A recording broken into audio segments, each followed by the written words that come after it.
You know, a friend of mine once said to me that we were in the failure business.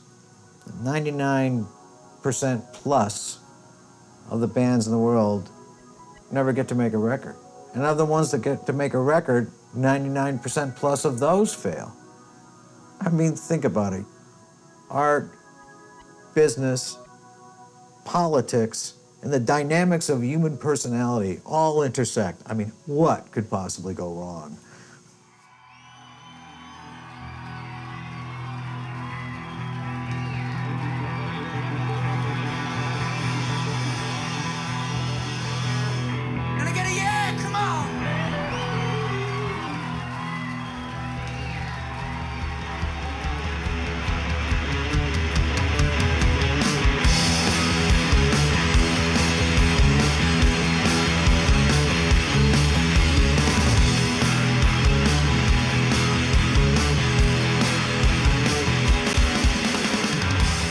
The band were just frightening live. They were absolutely incredible. The band was just boom, it was red hot. Everyone wanted to sign the band.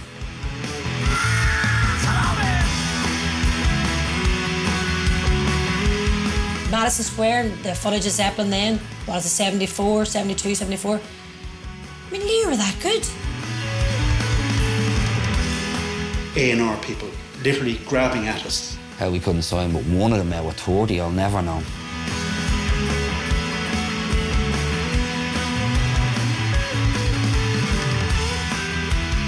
Make it big and make loads of money and become a huge rock band. That was the plan. We were just really thinking that if we just kept putting all of our energy into the music, it would pay off.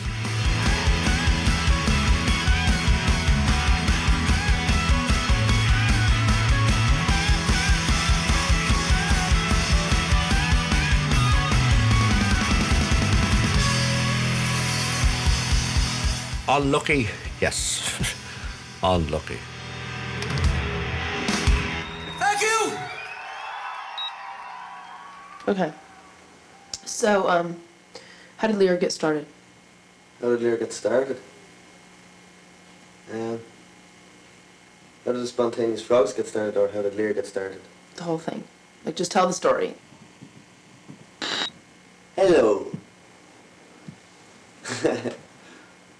I'm Craig Hutchinson from LiR. I play the drums, and I'm going to tell the story of how LiR started. Gonna meet shopping centre is a better place to shop. We all grew up around here. It's like any area, I suppose, in Dublin or elsewhere, that the kids don't have too much to do, so they either play football or play instruments or shoot people.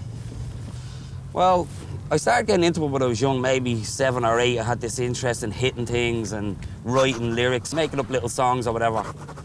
I just had a feel for it in a sense. But I didn't really get into it then until I went to school with Hoppo and Hutchie.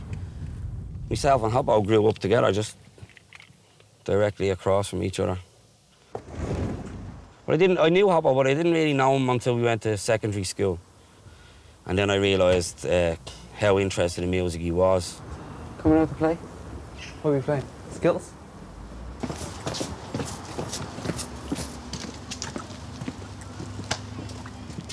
This is the actual point where we started the band. We had our first practice just here. We had a little fire. Yeah. And some girls showed up. And they were in the band for about half an hour, and then we fired them. Yeah. So they were actually really professional, and we weren't that professional at the time. Mm. So Ronan had a mandolin with one string on it. Hutchie didn't have any drums, and I played the clarinet. So Hutchie played my clarinet case with a knife and fork.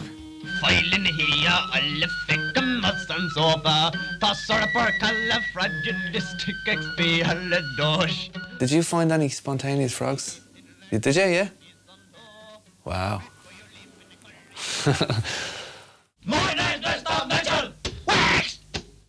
And at that stage, I told him I knew a bass player, because Bob had a guitar with 2 strings on it. I don't think he'd ever even seen a bass, but we said he was a bass player anyway, and he joined up with us, and that was the start of LiR, really. I remember telling them, I'm not going to join this band until they start taking music seriously. That was it. And they said, OK, but only on the condition that the songs had to change from joke titles to real stuff, real songs about real stuff, not just baked beans and stuff like that. And it was 4 of us, me, Hoppo, Hutchie and Bonzo. And then we changed the name from Spontaneous Frogs because we were getting all serious then, and became Uproar.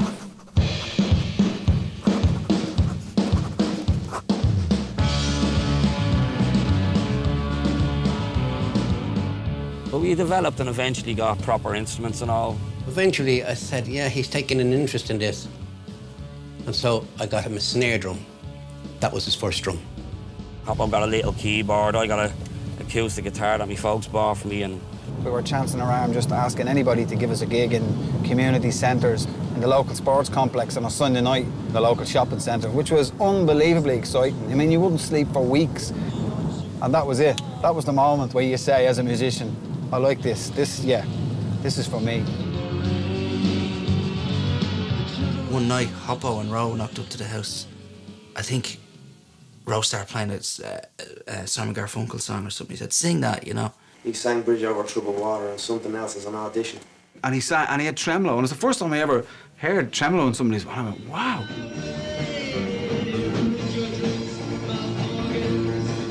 Robbie and Hutchie were kind of, I'm not sure about this guy, you know, because I think they wanted like a Robert Plant, and I was more Morrissey.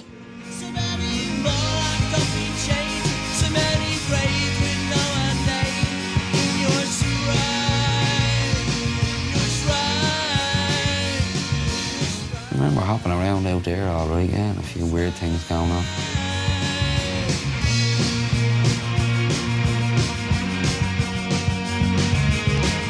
Well, we hoped we would make it big and make loads of money and, you know, become a huge rock band. That was the plan. we used to just go walking around the area anyway and talk of ideas and music, and me, him and Hutchie in particular, you know. We were probably only like 16 or something when we'd come up here. 15 or 16. As soon as we left secondary school, me and Ronan went to Ballyfermot Rock School. And they started getting people to come in and talk to us. And one of the blokes was, he had a record company called Rings End Road. His name's Clive Hudson. And we gave him a demo, and he listened to it, and the next day he called Ronan. I was still in school. We got a phone call.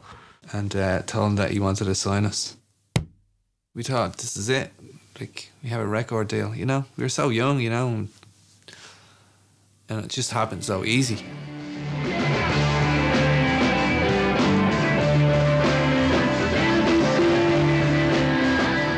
I mean, you had become musicians nearly overnight. Sure. Practically overnight. I couldn't believe you.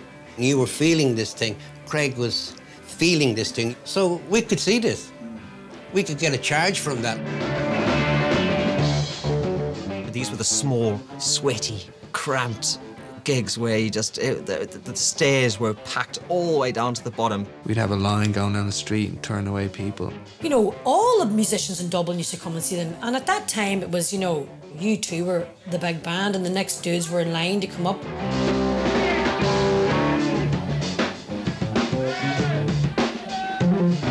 All these guys were coming from Donoghue and all that out into town, and boom, what's going on here?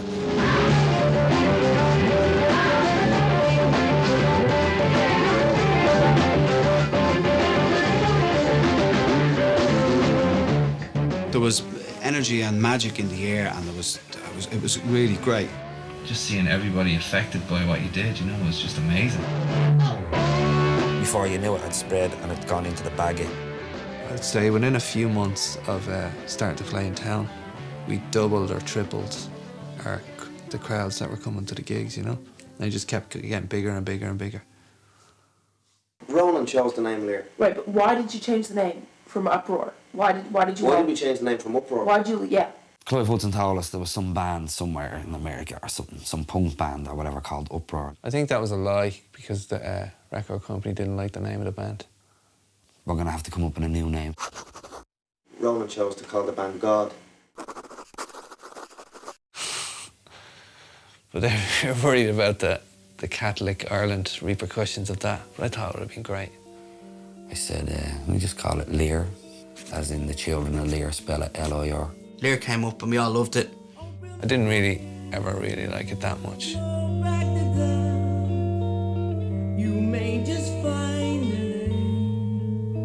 I remember there was a little bit of weirdness going on between Clive and the other partners. And I just happened to be acting on one side in the divorce, if you know what I mean. Now, this left LiR kind of in the lurch, and Clive let them go so that they could pursue other avenues. No, we're fucked now, we've had it, you know. The question was put to me by Clive, would I be interested in possibly looking after them going forward? Sean Hayes, who worked with me, I thought if Sean was interested, possibly he could come in. David approached me to look after the technical end of things. Deal with the band, deal with the booking agents, touring, all the techie stuff, babysitter. At a certain point, I became involved in the management. I was going to shop them in North America, for sure. Make a record and break a record, essentially. So we decided, yes, we will do a three-way partnership here. And that's where much of management arose from. I'm not sure the exact pitch that Dave Riley gave us, but whatever it was, we went for it.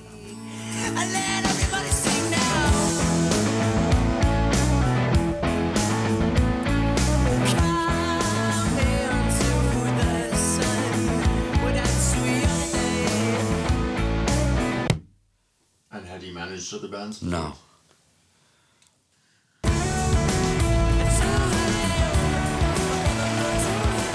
They bought a big Veco van, airplane seats, and they bought a lighting rig, PA. We were ready to go. Get out on the road, let's go around the country and gig.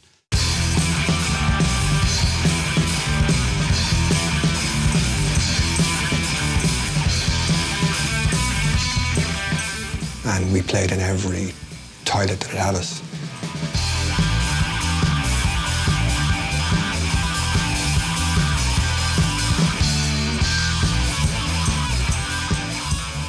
Radio started getting involved. In studio we have LiR, yeah! Pressed. More offers to do TV stuff. Smiley, I think, was starting to talk about it on the TV all the time, every Sunday on the beatbox. They were probably my favourite band at the time, you know. If I wasn't going to mention them, I was usually wearing the T-shirt. So the interest started to really take off then, you know. There were over 30 approaches we had from major labels and independent labels. I remember him ringing me and telling me that they're coming in from everywhere. We had them from everywhere. Chicago, LA, New York, all in the one day. Probably Atlantic, East, West, The band was just, boom, it was red hot. Everyone wanted to sign the band. Holly Graham, Holly Dorr. When one come in, they all come in.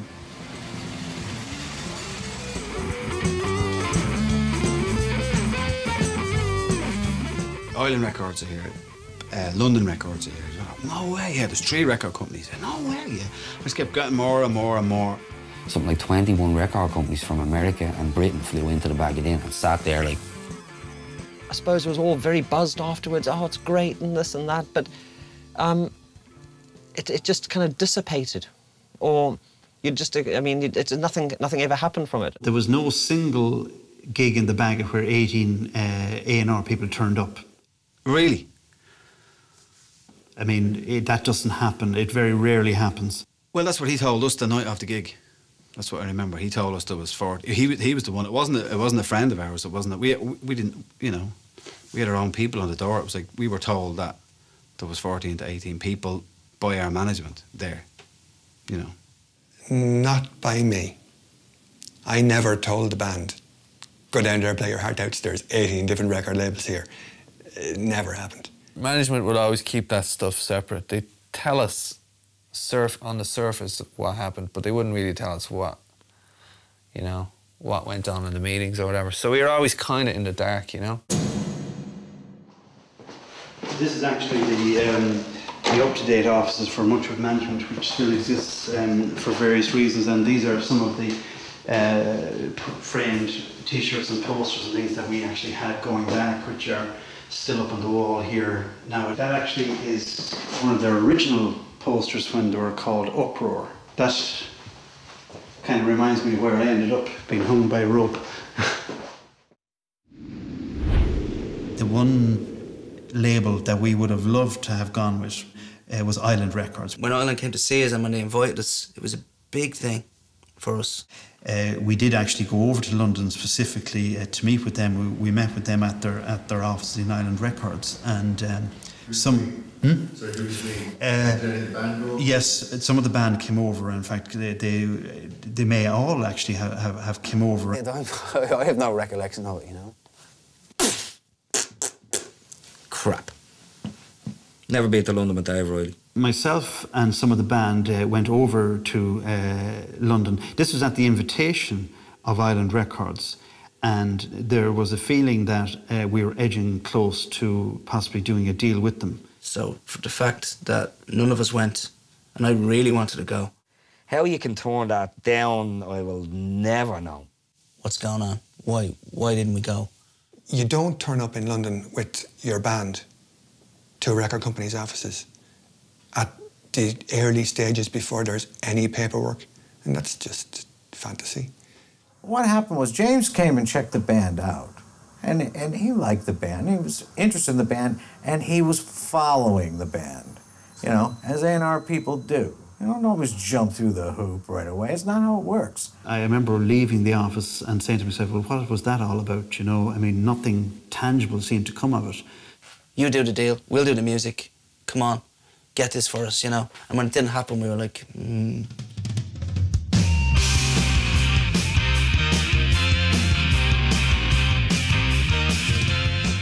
Just looking at a list of bands there for the last Cork Rock 2 FM gigs. Nearly all the bands now have deals. I mentioned the IRS, the Cranberries, they're gone to Islands. There's the Frank and Walters, there's Therapy, there's Sultans of Ping FC. Not bad. This is the story of a broken dream, a broken afro and a smiling cheek. Every half-arsed band in Ireland had a record deal. They all had deals, and they were all, you know, they just, I don't know, but... Yeah, it was really frustrating. It really was frustrating for us that, I mean, everybody, it seemed everybody was getting a record deal in Dublin. And LiR weren't. Why was that? Lads, the reason you're not getting signed is because your songs aren't radio friendly. You need a hit record, you should write something like Jesus Jones. I can't even remember the song, you can just remember the name. It's all right to say, you know, try to write something a bit more radio friendly. That would have been acceptable. But to actually pinpoint a band that we hated. And there's a part of you, you know, wants it, so there's a part of you, not 100%, there's a part of you just goes, well, what about... No, that's 20%, and then the 80% goes, no, you stick to what you do. It's another Mozart. The whole thing about a band, right, is to be original, to be different. Who wants to be another Rolling Stones or another U2? Every day, we would say, when are we getting signed? Every single day. They weren't what the record companies were looking for. And at the end of the day, that's why we took them to America, because they had a better chance of fitting into a roster there.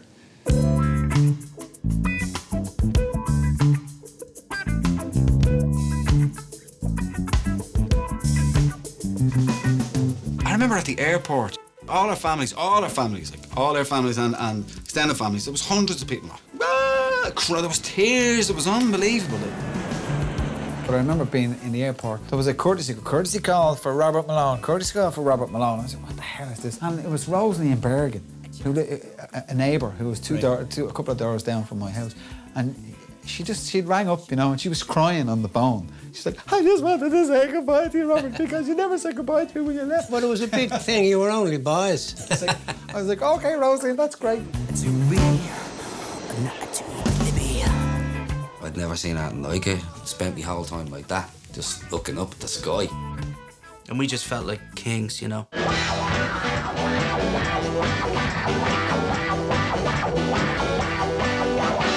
Record companies were coming to see us. And then MTV were there, and we got to do an interview with MTV. MTV? It's really strange to come over to the States and get the reaction that we're getting, because it's really positive. And that's really nice, you know? Really nice. We were all getting locked on the boat. What was the question again? I can't remember it. We had the best time of our lives. Amazing. Hitting New York and knocking the bollocks out. We were only going over just to plant the flag. After that, we're going to the moon to play on the moon. Nobody was running at us with a record deal, but we had put down a firm marker.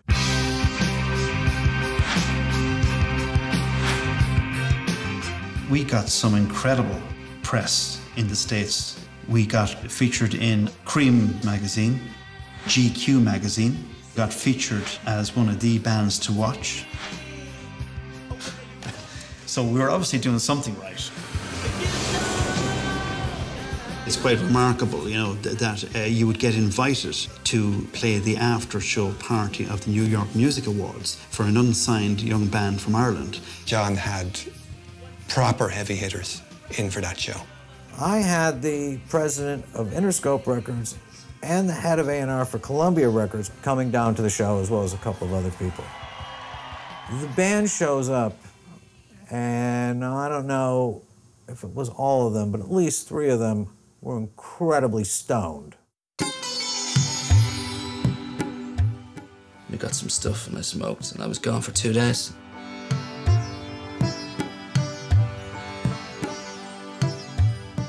These guys got up there and they sucked. Show was not great.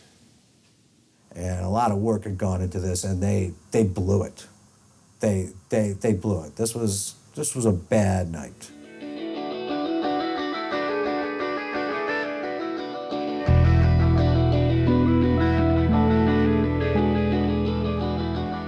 I mean, bringing it forward then, New Music Seminar '92, we were very much geared to go.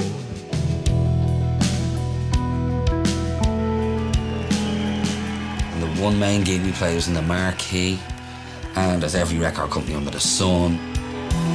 It's easy to say, and I walk away as we circle around the mountain. There were some proper rock stars at the show. Michael Stipe and Morrissey turning up to see them. Michael Stipe is beside me from REM holding a LiR t-shirt. It's going on.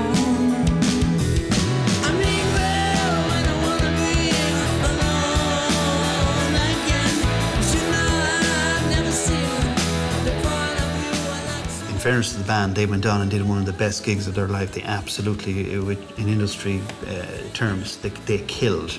They just blew the place away.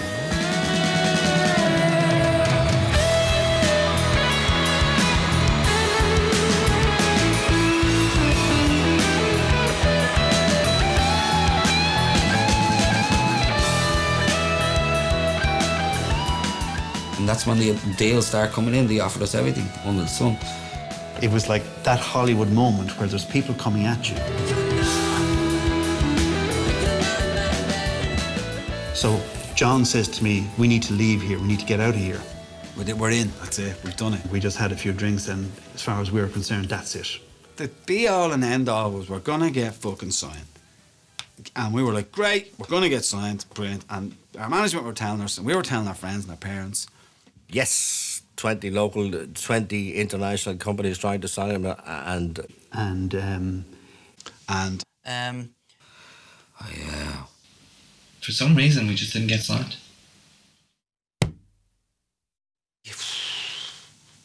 Why would they show you all that interest? Why would they keep coming to see you? Don't give me crap, man. You know, let's play fair. Let's be honest about it. You were in New York. Everyone was in New York that time in the Marquee when we ran the place, ran it. They couldn't believe what was going on. We just thought, well, if somebody's interested, then they're interested. Why not they just, you know, shit or get off the pot? You know, why were we whisked off away from the media scramble and all that? Why? If we were crap or we weren't that good or they'd no interest, oh, give me a break. Again, we trust them. And it didn't happen, you know. So you're obviously a very poor band then. No money, none. But they have a manager with the suit on. Yeah, and they've got... When was the last time you That's saw... where all the money goes, you see. That's Get one with a suit. We've got a band who just recently came back from America, and I saw them there. They were excellent. This is LiR.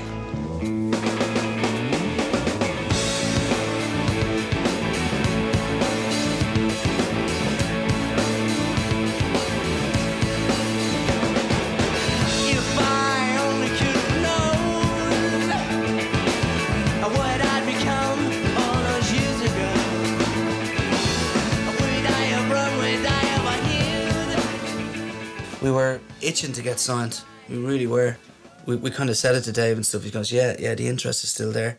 The phone calls had stopped and, you know, it was getting harder and harder to drum up interest. There's good news in the wings, isn't there? There is. Tell us about it, David. Right, first thing. During the summer, we signed a big deal with Premier Talent in America. Right. Oh, they're big, aren't they? Yeah. Their roster was all the biggest and best bands of the 60s, 70s and 80s.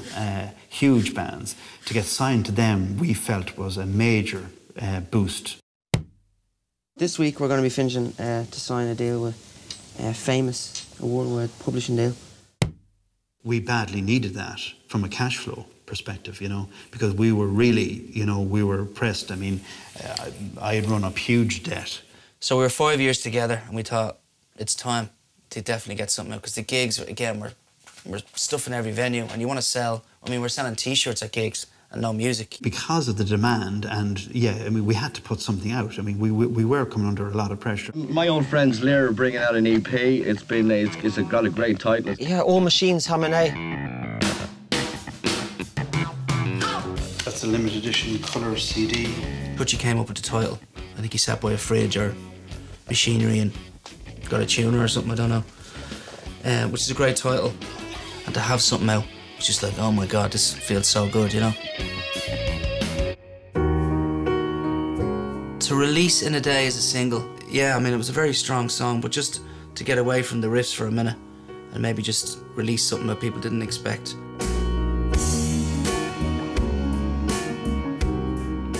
When it came out, it was the highest new entry in the charts in Ireland. It came in at number 11 or something. It was in higher than Madonna and all these people. Orange jar down with silver. Seems that somebody's lost it. Trying to get a track like that onto radio at the time, it just didn't happen. And to get out nationally, I don't think I ever heard a LiR track on the radio. Quite a whole lot to be proud of. The highest new entry, it's like, what's this? It's the highest new entry. Your highest new entry in your chart should be on the thing every hour. The sky We listened, it wasn't. seems much greater than it used to be.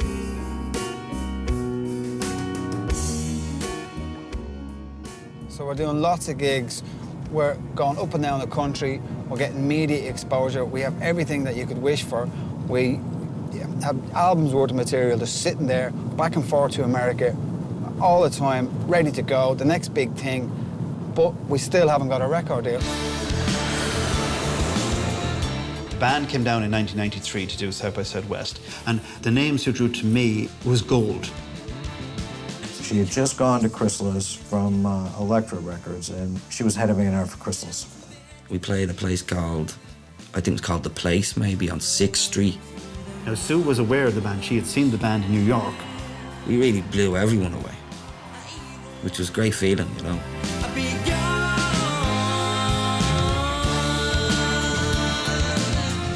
And it was 3 weeks after that that I talked to Sue, and she said she wanted to sign the band.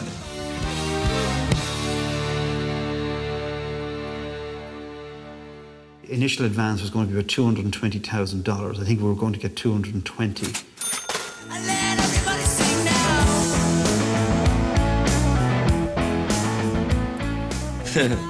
That's great, you know. Sue and I both thought that it would be a good idea to make a small, inexpensive record and release it on an independent. And then the second record would be the proper big-scale launch on Chrysalis. We both knew and liked Rob Gordon, who had been an A&R guy at EMI, and he had started a label called War. At EMI, my biggest two bands were the Red Hot Chili Peppers and Queensryche. War was in place, extremely enthusiastic. Everything was set up. This is it, we're going to make a record. We're going to make our first album. I'm thinking, holy shit, how are we going to do this? The mood of the band was very good to start off with, excited. I mean, this was a big thing. There was a nervous energy. I would have been in the studio a couple of days beforehand, getting everything right. You want to just play like you're playing a set? Yeah. The management had organised a producer from America.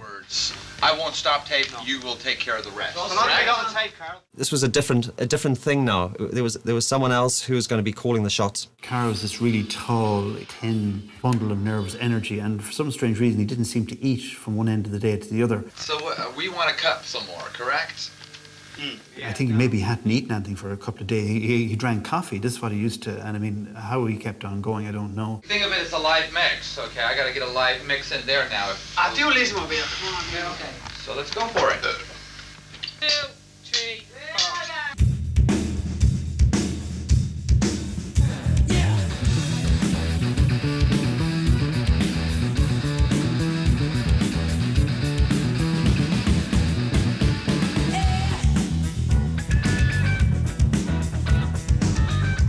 Carl was an old friend of mine and my engineer from my producing days, and is just simply one of the best engineers in the world.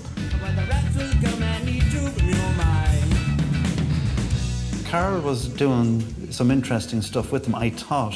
It would be nice to have a little edge to it, you know. It was just a weird feeling in the studio because he was doing a favour for his friend John Coon. You have an hour and a half left on our dad. It was all very just intense, and you know, it was a feeling of you have to get this done. It's costing a fortune. Get it done now. Come on, guys. As I said, of course, we're very short on cash, but I will leave David here as collateral. The band had a very different idea of what was to be done. They really didn't feel it was John's place to be telling them anything about the music. Can we roll the dot and just get all it down? Bang, bang, bang, bang, bang, bang. I kept thinking, this is not right. It's all very polished, and I didn't feel comfortable singing, really. The way the last 4 or 5 sessions had worked was that it was a co-production. The band produced the sound, and they knew what they wanted. We wouldn't have any part of any producer doing anything to our stuff, and there was a bit of a conflict there. I had a discussion with David Riley. He was told that it was a rule that management is not involved in the production of records. If there was such a book of rules, we should find out where it is and burn it, because it didn't make, it just didn't make any sense.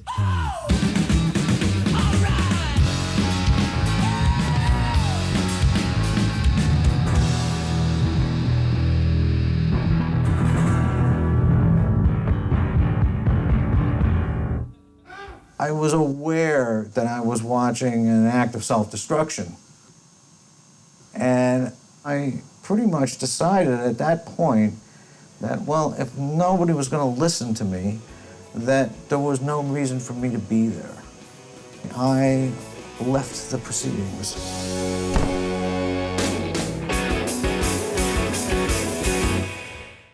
The LiR album, yes, which was released on Friday, it's called Magical Magical.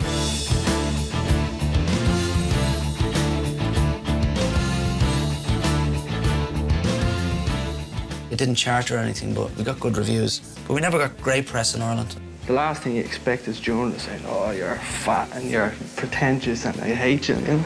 But that's what happens, and we never expected that, you know? They've been described as the most reviled band since the Soul Actors. What I can't understand about Ireland is the fact that it's a small country and there's such hatred from these journalists.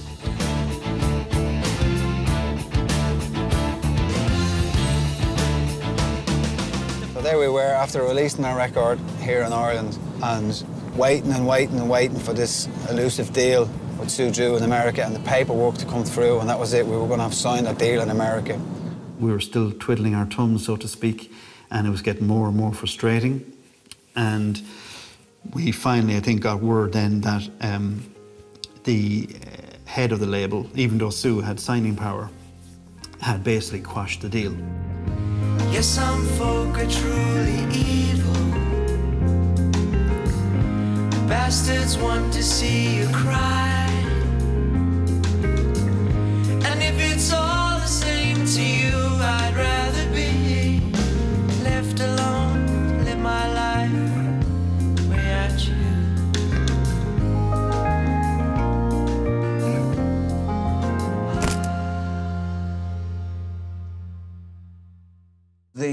record that they finished after I left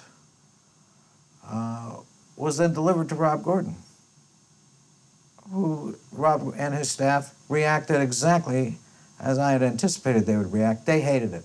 They hated everything about it. I think their words were disappointed with every track. Everyone was down and out in Beverly Hills. I remember I had a dream about LiR doing a festival, a music festival, and there was like 60,000 people at it, and we were in a caravan. The caravan is like the backstage, and we could never get out of the caravan. The caravan was locked.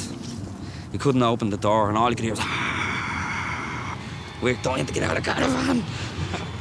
We couldn't get out. We're just waiting. Are we just going to turn into another thing like Nick Drake, where never gets recognised in his time, or it'll be too late, or we're gone before anything happens? The Thoughts of Mary Jane is what it's called. 5 Leaves Left is the name of the album. That is, of course, Nick Drake. And his first album is the choice of our classic album guest, Ronan Byrne, guitar supremo from Irish band LiR. Ronan, you're very welcome. Tell me about this thing here. How did you discover him? Through a friend of mine. There was a time when you talk about Nick Drake and people wouldn't have a clue who he is.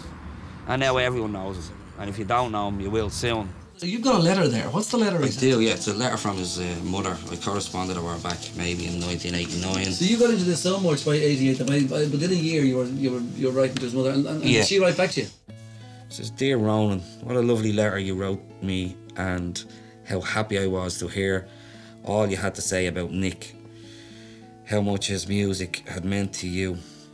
It would make him so happy to think he had brought you help and comfort at times when you were feeling low and sad. God bless you, and all my love and good wishes to you and Judith, Molly." So that's one of my prized possessions, really. And she wanted people to know that that was the most important thing to Nick Drake, was that his music got through to young people. Right. What's LiR doing? It was an interesting time. We were struggling along bit by bit. So even though I decided I was no longer going to be involved, what I did do was I got on an airplane and I flew to New York and had a meeting with Rob Gordon. And I convinced him that, you know, he should still put the record out. But we were more involved then. We were meeting with him. The Irish version is different, but this one is a lot of demos and, you know, different recordings from a couple of years back, so. When it came to the American release, we picked the songs we liked the best, and we sequenced them a little differently. He was so full on, and like, I want to sign this band, and I will sign the band, and he did. And thank God he did.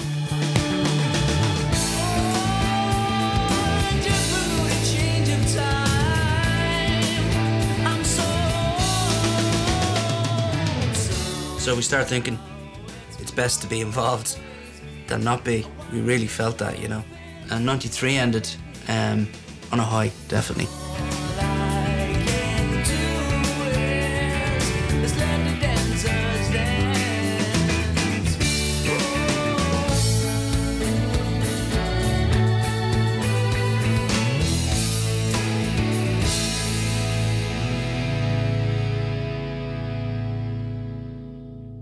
I love America. I think it's a fascinating country. And it's something I wanted to do since I was that small. And that's no word of a lie. I used to look at maps and I used to see the map of America. This place looks amazing. What's this Kansas? What's North Dakota? I said, how am I going to get there? I'll start a band and I'll go on tour. And that's from like that height. And I did.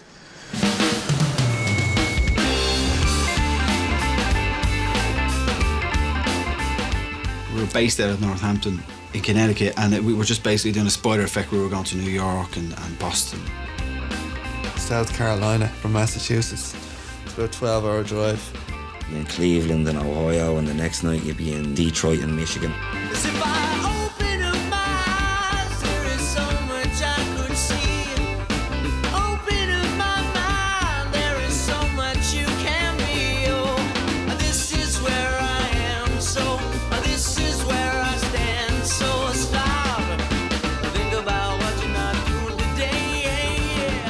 They worked really hard. They left their home and their families, their girlfriends, for pretty much 2 years. We covered 40,000 miles in a 15-passenger bus with the back seats taken out and all the back line in the back.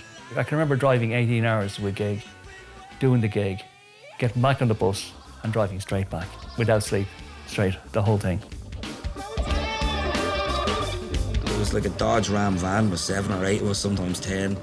I had my section at the back and that was it. And it was hard. Fucking hell, it was hard. We used to kill each other. Let the fuck out! You go off somewhere, just film yourself, whatever you want to do, you know? Bickering at each other, you know, that was gonna happen, you know? I think there were a couple of physical fights, yeah. But we were all just like, you know, pissed off with the situation. Touring in America without proper tour support, playing small venues, driving long distances, is a bitch. It's a lot of hard work and it's a lot of stress. And especially when you don't have enough money to feed the people who are on tour, it's very difficult. What really costs you at the end of the day is touring in the US. The band really didn't want to know that you had problems because you couldn't get money from Ireland. They wanted food on the table and they weren't overly concerned with how you did that. We would ring Dave Riley and say, this is crap, man, fucking, when's the tour support coming? We can't just be living off pizza. With no money, with nothing, you know. David was telling the band that he had sent it, and we would go to the bank, there'd be no money. Yeah, there were occasions where I was told that there is no money. We'll have money in a week. Try and survive. It was a cause of massive stress between David and I when I was reduced to using my own credit card to feed the band. We had a few arguments within the, mainly between the crew and the band. I seem to have lost the support of some members of the band. I'm going to do something I'm going to regret. I said, what's that, Sean? He said, I have to leave this tour because I'm going to kill somebody if I don't, and probably myself. I decided that there was nothing for me to do but come home and extricate myself from the whole thing.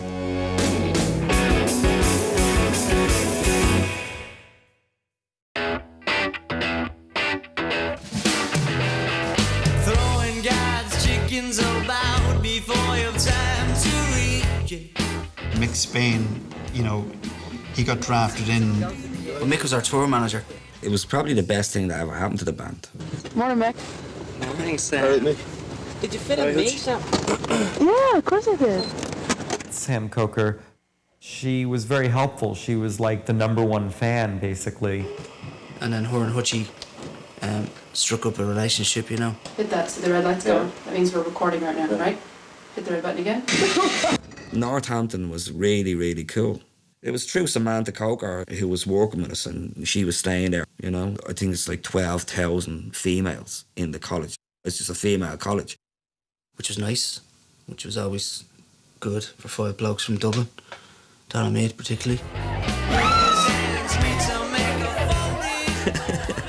It's mad. They call it the lesbian capital of America, apparently. Holy shit! They organised a gig in Smith College. It is my pleasure to introduce to you, all the way from Dublin, Ireland, LiR. It was the only time in my life that I ever felt like maybe this is what like the Beatles felt like, because it was like 1,500 girls just screaming.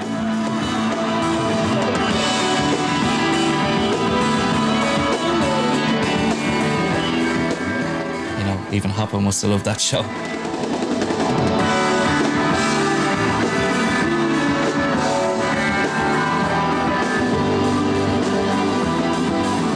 By the end of it, they were just invaded the stage, yeah. It was amazing. You know, all girls.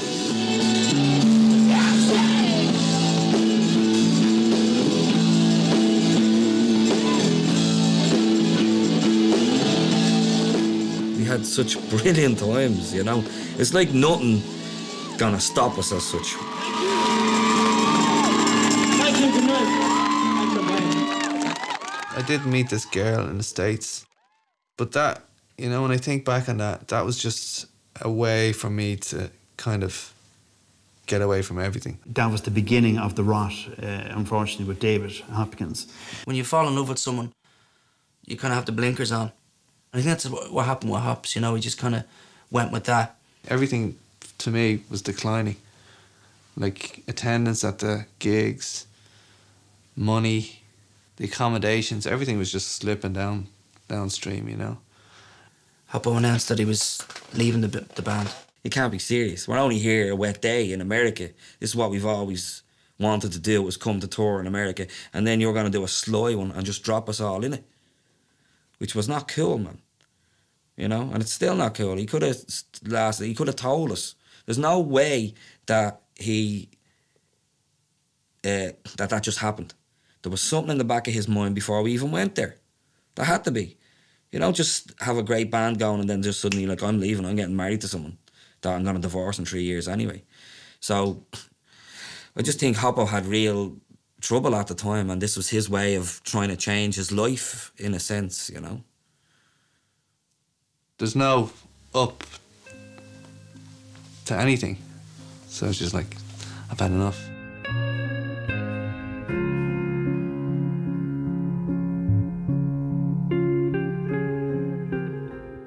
What we had as kids, suddenly it was gone. Somebody had taken something away, and we became very envious of this, you know. We got very bitchy about it. I really, I think they accepted it a bit better than I did. I was just stunned. Okay, I met this girl, didn't really even like her, and I was like, here's my way out. So I did it. Just think Hoppo was down at the time and he couldn't see the light within the band. I just didn't want to do it anymore.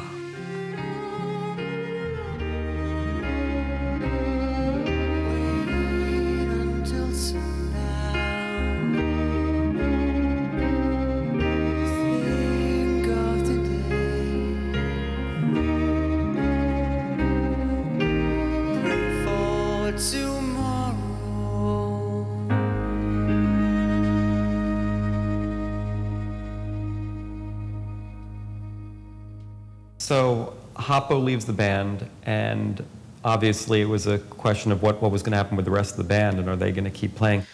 Well, what we do? What are we going to do? We were very close to just, you know, pulling the plug on the entire operation.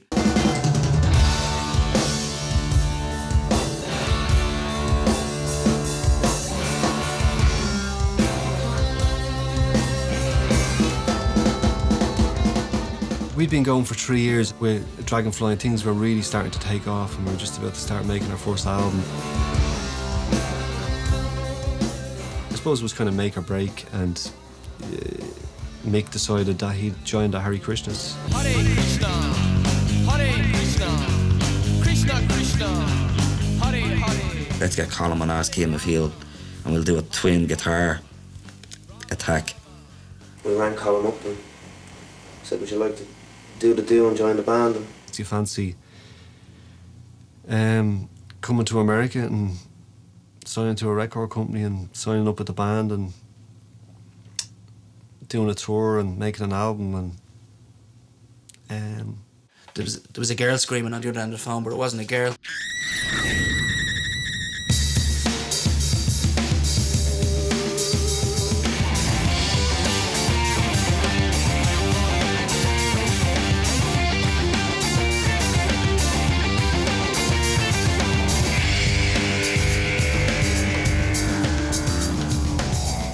It obviously got a lot heavier, you know. She does her guitar vibe. It got a lot heavier, but I mean, they just work together so well, you know. Anything was possible.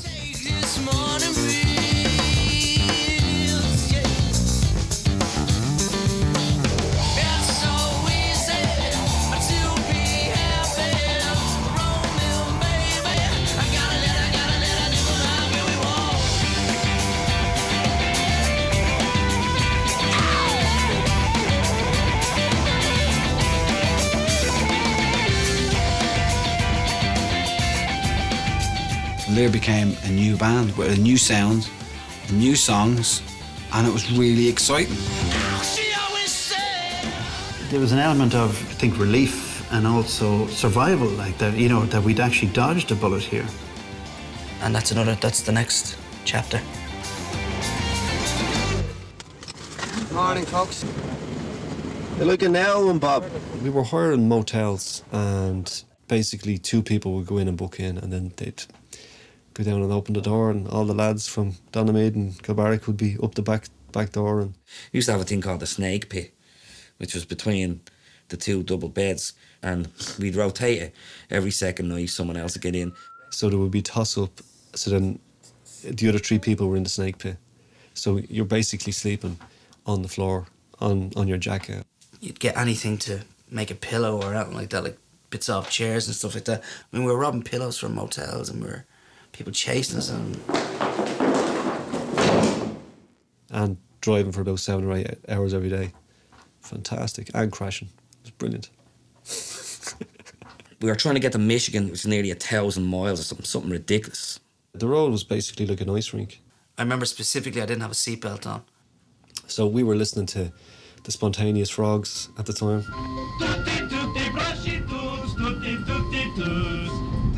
We were flying along.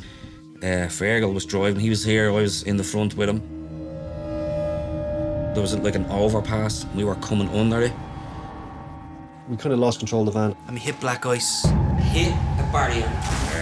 Because we hit it, we were kind of like that, so we were pressed up that way. Went up onto 2 wheels. I was looking at Fergal and he's looking down at me. Hang on, lads. Out of control, stuck to the side of this thing, flying along. Straight towards a bridge. And it's a solid bridge. Fucking hell, man. If we hit a rock around, it's gonna smash. So we just hit the bridge. Yeah. And slid across our 2 lanes. Hutchie just been bounced from here to there. And then across the oncoming 2 lanes. It was all up in the air, it was chaos. So we just kind of went down into an embankment. And just kind of ground to a halt, kind of sideways. Jesus. It was just madness, but you're doing a tour and you have to get to the next gig, and that's it. You've got you've got 12 hours to get there. It's a 7-hour journey. You've got to set up your gear, and you just have to do it. We eventually got a motel, garage next day. We rang the record company. They were like, get back up on the horse and, you know, keep going. And they were disappointed we had to cancel gigs, but I don't think they realised what we went through, really, you know. I certainly learned some things about putting bands out in snowy areas and trying to keep them focused. And it was tough going, man, you know. Like, we're just totally determined to keep on going and playing our music to as many people as possible. There's nothing else we could do. We couldn't be like plumbers or anything like that, I don't think. You know, you get a chance at life, you have to, you know, do what you have to do, and this is what we do.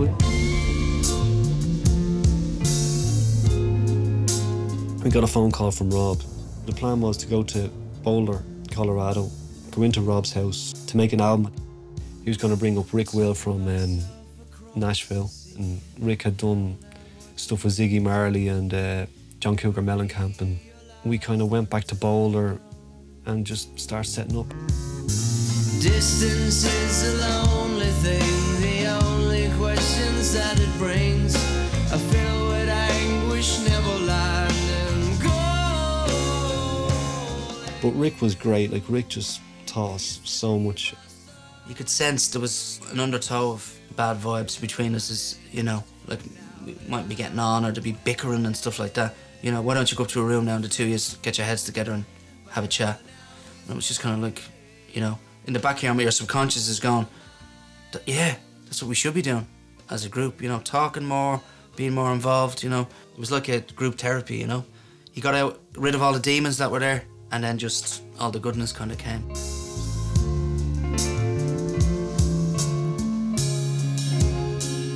We spent all our time recording, and then when we were recording, we were smoking and going to the mountains. And, you know, we experimented with different things and we were hanging out, and it was really, again, another positive time.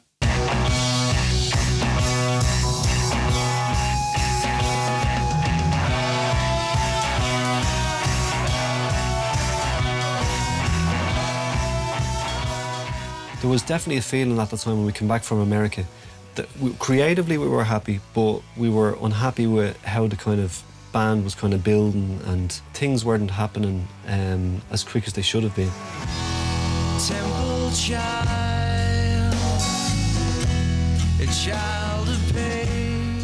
They were doing these extremely long tours, coming back, and they'd physically be mentally exhausted and none the richer.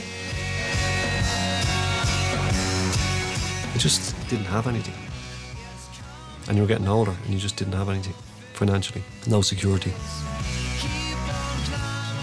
Absolutely, completely broke. There's no doubt about it. Like, everybody just broke all the time. And really thinking that if we just kept putting all of our energy into the music, it would pay off.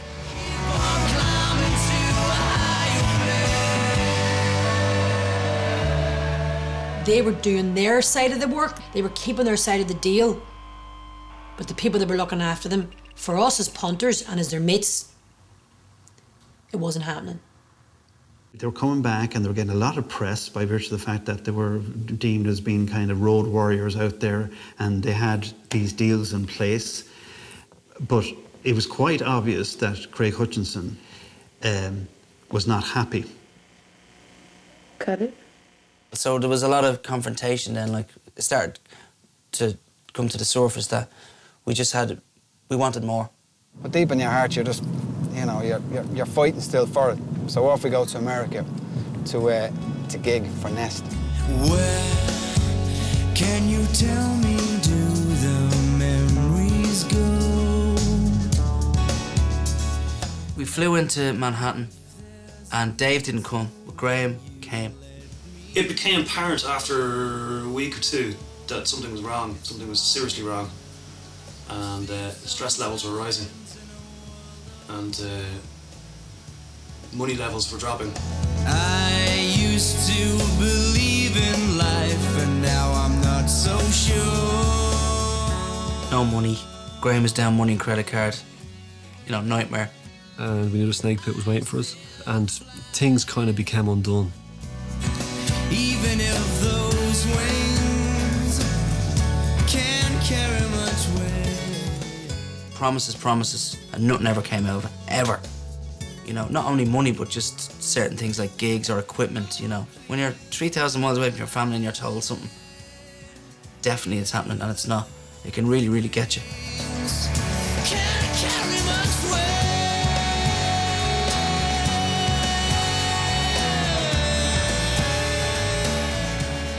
After 2 weeks, the guys were just, they could see a sinking ship here. I ended up having a big row with Famous Music Publishing because at one stage they stopped giving us tour support, and we got a release from Famous Music. We were half broke. We had to ask Bob to get his auntie to wire us some money through Western Union to feed ourselves. And the gigs started getting really bad, and again we were on the floor sleeping as well. You'd sort of take advantage of anyone that came up after the show saying that was a great show, and within 5 minutes we'd be wondering if they had space on their floor that night. We were just kind of starting to really ask questions as to could we go on like this, you know? With all these poor conditions, poor old Craig was losing his mind. I think it was the straw that broke the camel's back with Craig. I think he definitely had enough. He wasn't as happy, and he had split up with Samantha. And I'm not in the mood for any of that. Why? I'm just not. You look handsome this morning. What's wrong? He found the touring, like the rest of us, quite stressful, and I think it just had an effect on him, you know. Very, very creative guy, sensitive guy. And I think it just took its toll on him, you know. He was burnt out. He physically and mentally wasn't on top form, so we knew we had to go for his health, for health reasons, you know. Nothing more important than everyone's health. Everything I've done, I've been speaking strangely because this is not a nice thing. It's okay, it's cool. You'll be fine. The road does wear away your soul.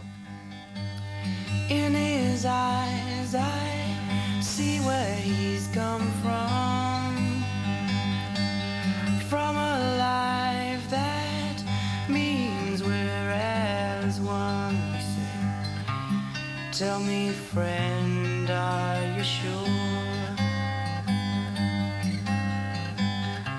to choose a life you can endure? He just kind of gave up the drums, gave up everything. He didn't want to have anything to do with it anymore, you know? Never played since. Hoping now Craig gets happy, so to speak, but he's content. He's with his family, and we love him.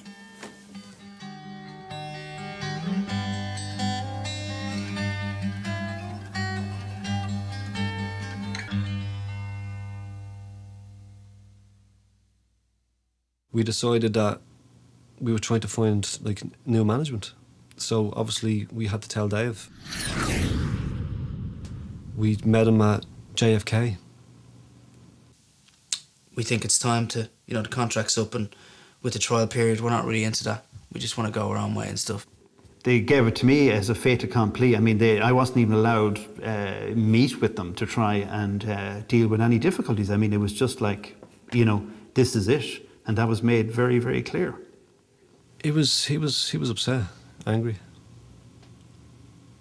Didn't expect anything less, really. We're going back, we're going to be gigging, we get home, our plan is to get you sorted out and so on and so forth. And beyond that, I can't say anything else, you know. You know, we didn't say he's all right, he's okay, is Hutchie all right, how's your health, you know, how's everything? It wasn't like that at all. He was like, right, you know, you won't hear the end of this. But we didn't. We just wanted to get the hell out of there, and we did. There's more to me than you know. I can live and dream on my own.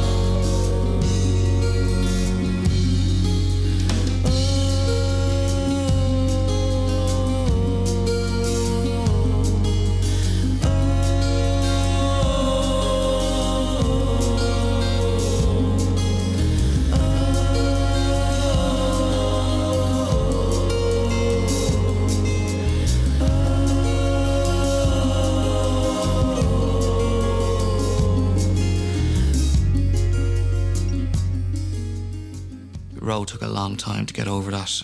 I consciously remember Ro being unable to talk about LiR with enthusiasm till about February of the following year. There were certainly a lot of questions in the head as to what are we going to do now and how are we going to proceed.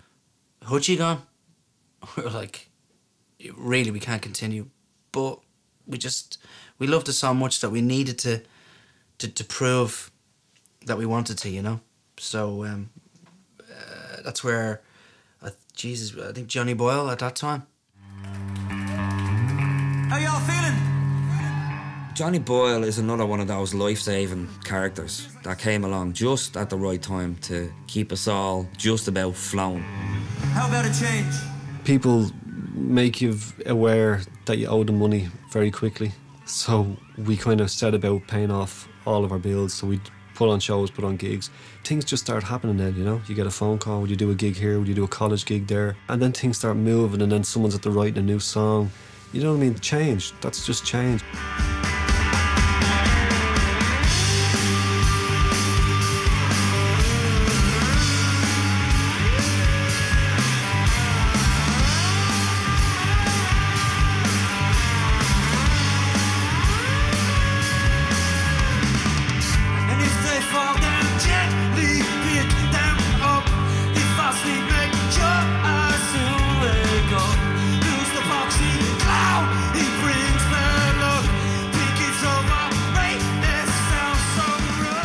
Ro, I think, wrote those lyrics and great at summing up how he felt or we felt at the time.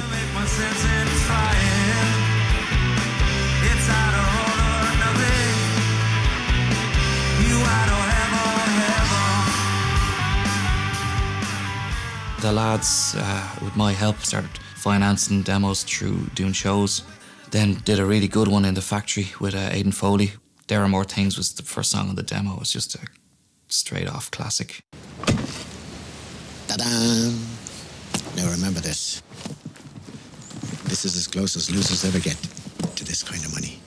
We couldn't believe that someone was after coming along after all these years and saying, you know what, this is a great song from LiR and we're going to use it as the theme tune to the movie I Went Down. The song is called There Are More Things. A big welcome, please, for LiR.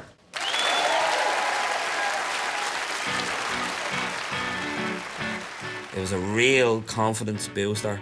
Brand new, fresh energy and nice positive song and really uplifting in a kind of summertime. And the band again evolving into something else, you know. Begin again, and if you count to 10, and only then will we let you be.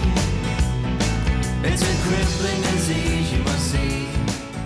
And from that, the screenwriter, Conor McPherson, we met him, and he's from our neck of the woods. And he directed the video for I Went Down. We did it on a rooftop in Temple Bar, and it was just, we had stylists coming in to style the band. Trousers were too tight that day, ridiculously too tight. You are a positive sign. The single came out, sold out. So the buzz again with the band, the faith in the band was great. Everything was good then. Lo and behold, like just loads of interest from Sony, and I remember Food Records in England contacted me saying they loved it. Atlantic in America and stuff. I believe in the things that I've done. Begin again, and if you Sue Drew from Reprise Records in the States got very interested. So I asked her if she would come over and see them, so she came over and I flew over again. She absolutely loved the show. Told the guys she wanted to sign them.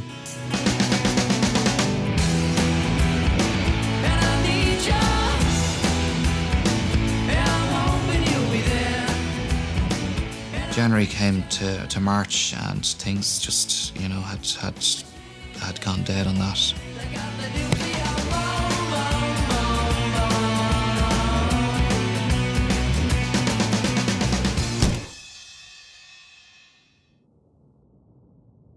I know it was on the way, it was close, so what happened there again, I don't know.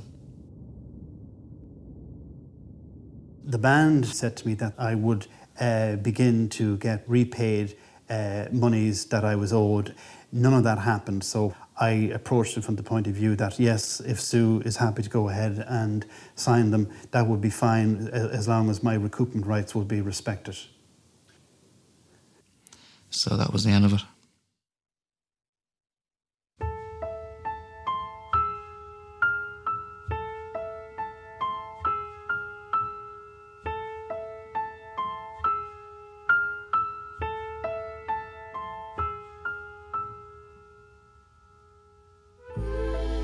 LiR had been written off after that Nest tour, but not only did they come back, they came back with music that interested people in Ireland again, came back with a hit single, and to have that taken away so soon.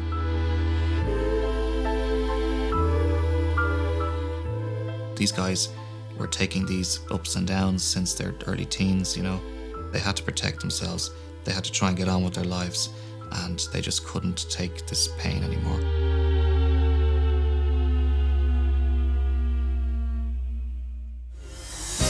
sail away with me, honey. I put my heart in your hand. Sail away with me, honey, now. I suppose I'd had enough. At that stage, I'd started to play on other people's records and do some other gigs with different people. And then I got introduced to David Gray after that. And yeah, I've been with Dave for 10 years now. And in fact, that's where I'm going now. I'm going to the airport to start the tour tomorrow.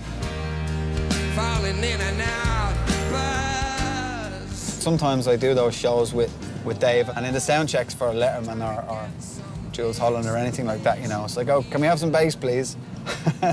And I always do a little LiR riff, like, and I go, that's great, and nobody will know, and it's only just me, and that's just paying that's my little tribute page, you know, that we, yeah, but a little bit of LiR did make it in the end, you know.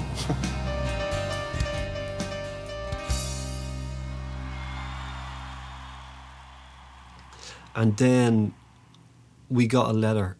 We all got letters in the post a legal thing with regard to the management thing, and it really put a dampener on things.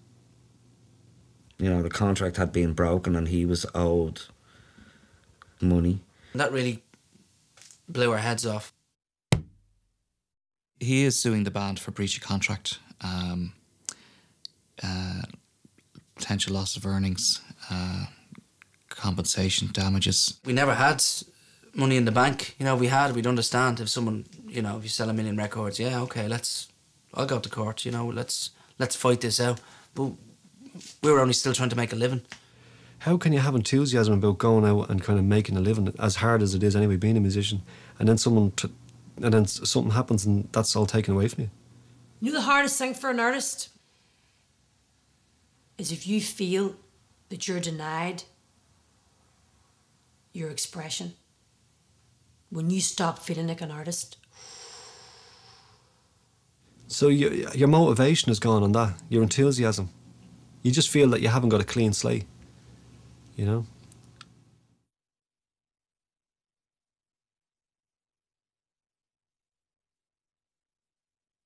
I don't know how on earth it can go on for 12 years without going to court. How is that? They say that justice delayed is justice denied.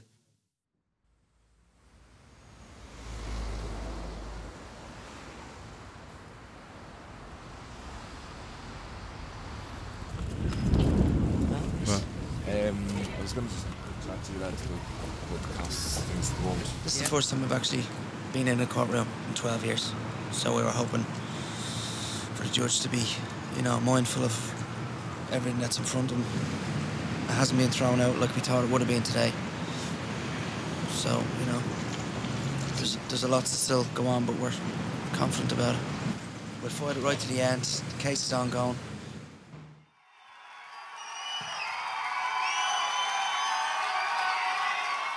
We needed to earn quite a lot to pay off the solicitors, really, because it's quite expensive business. We reconvene every 12 months, pretty much, every Christmas to raise funds to defend ourselves. On keyboards, ladies and gentlemen. It was brilliant to have him back. It was like a reunion for the guys, and they put on as good a show as I've ever seen. We recorded that show, and the recording came out great. And out of this hell of the last 12 years came LiR's third album.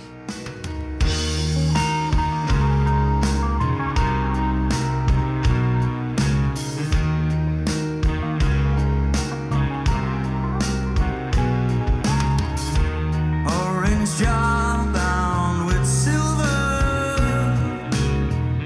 Seems that somebody's lost it.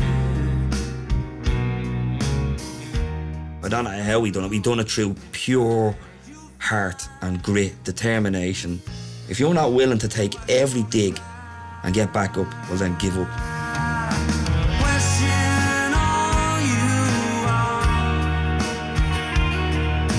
Seek so you may find.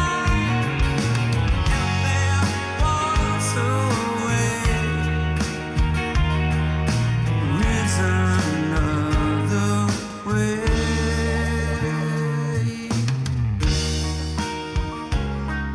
Them songs have to bleed through your heart. They have to come out through your soul, your spirit. If that's not happening to you, give up. Undertook the silver brook while sleeping.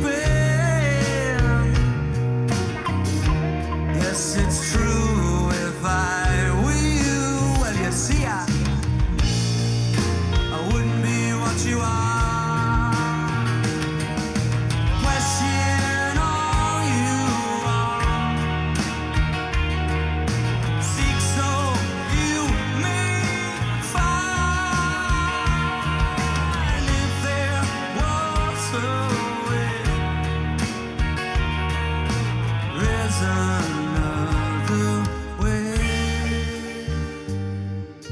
It's not about being number one, never has been with LiR, and it's just been about being creative and sharing that kind of creativity.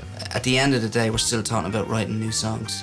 So even when the quiet times have been there, we've always written songs. That's what it's about. That's why we're here. It's about the music, and always will be.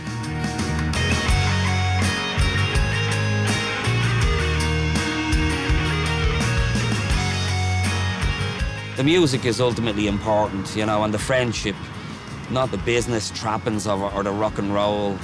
Most people, there's too many egos and they end up hating each other, and I'm just glad that never happened to us, and, you know. Thank God.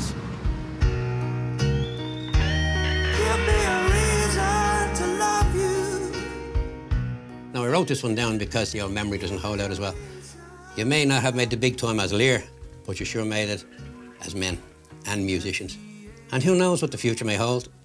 He can outride adversity, has a real chance to make it in the end. And I mean that absolutely. Thanks, Des. Yeah, you have to tell the truth or there's no point. Oh, absolutely, yeah. You know, you can skim on things and never let the heart be seen, but there you go. There you go. It's true. That's the angel as she frowns.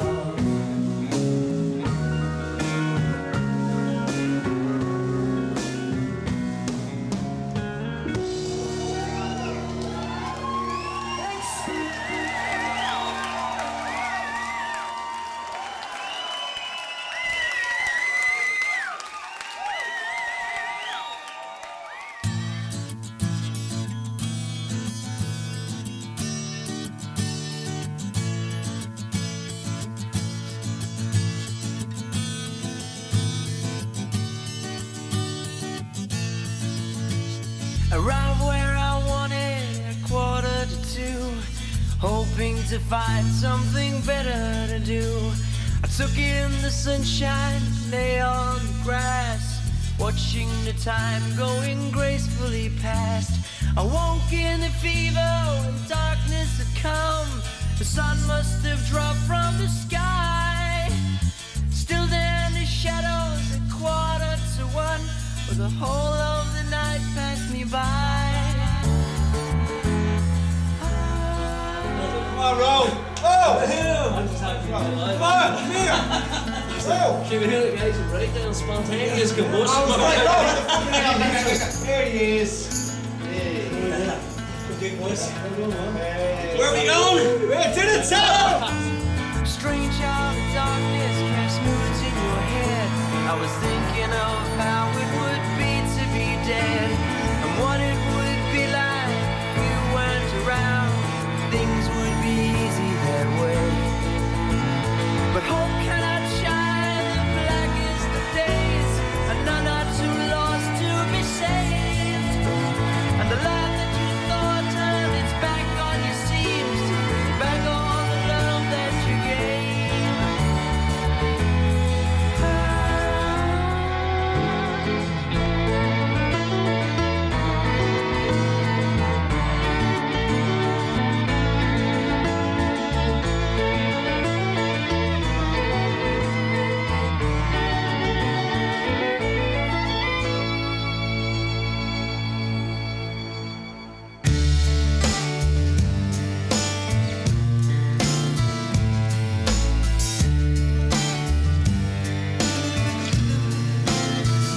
And if the sky should tumble down, oh no, and all around me crumble at it fall, oh please don't run away. I need this time to say, 'cause I believe in you and me, that all life is meant to be, but sometimes I am lost and not so sure.